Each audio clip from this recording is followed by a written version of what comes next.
Okay, I'm just gonna say it.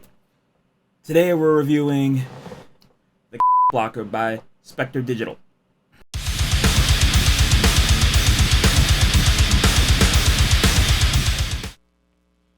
Hey guys, so here is the blocker noise gate by Spectre Digital, and what is really interesting about it, let me just say this first. Read the instructions before you start using this, because this is the first noise gate I've ever used that has a specific way of routing stuff just to get it to work.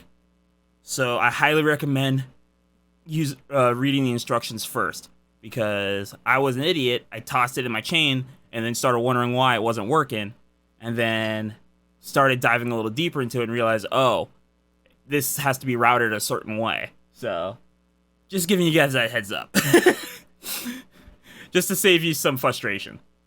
But other than that, so far this is a really awesome noise gate. Like, you can use this in multiple scenarios. And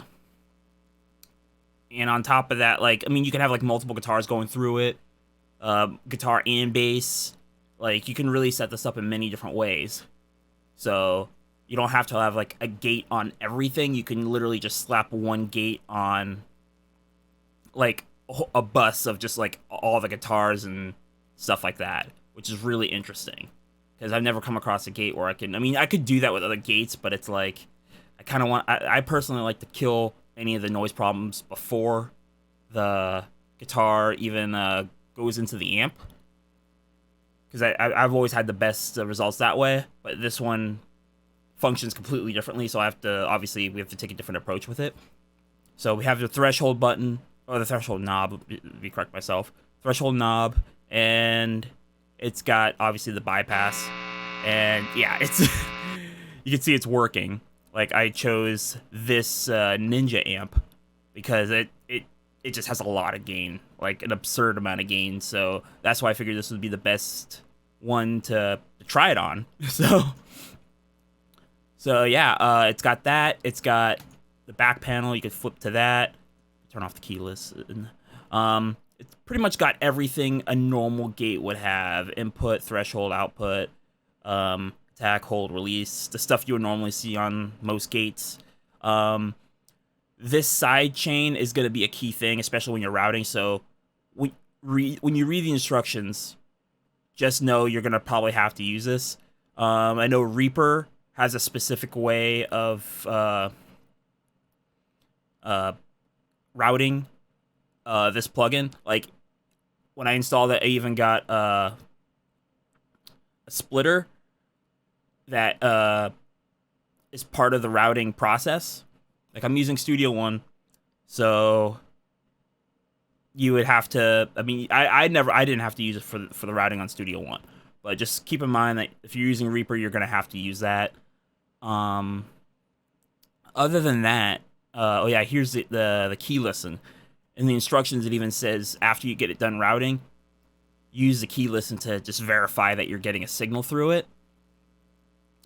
So yeah, definitely just use this, and you can use your high pass and low pass frequency roll offs in here too, which is really cool actually.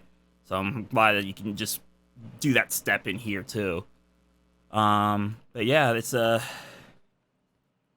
see how it sounds.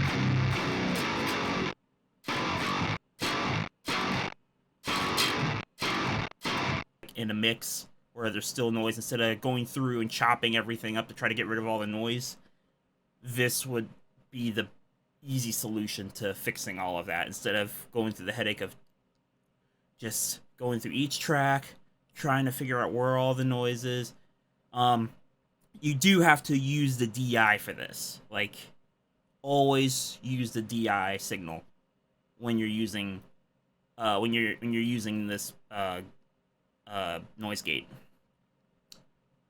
So just make sure you're using the DI. Like, I can't stress that enough. But other than that, yeah, it's a fantastic gate in my opinion. I want to spend more time with this. Like, you can tell in this video that I didn't get a chance to spend, like, I mean, I spent a good amount of time with it, but not like a super like in-depth amount. Just enough to really go over the basics and really just, okay, use the gate as a gate versus like full on dialing it in. But yeah, this gate is really good, and I can't wait to start using it on some mixes actually.